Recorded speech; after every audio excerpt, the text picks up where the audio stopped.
my bro, I don't know what I'm gonna do because like I was craving a pizza, ne? Like really, really craving a pizza. And then I just thought, man, the mission to go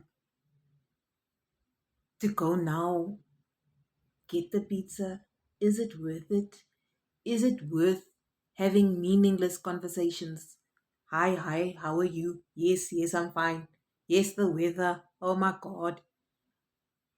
I don't like, and then the worst part is like when the waiter will come to you and like they can see you enjoying your food and you eating, you're not complaining, and you there, ne? And then they come and they go, hey, are you enjoying? Is everything okay? Are you enjoying the food?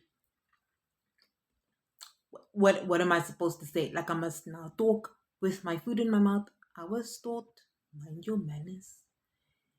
So hey, I don't know. I'm gonna live in society now. I really don't. I really, really don't.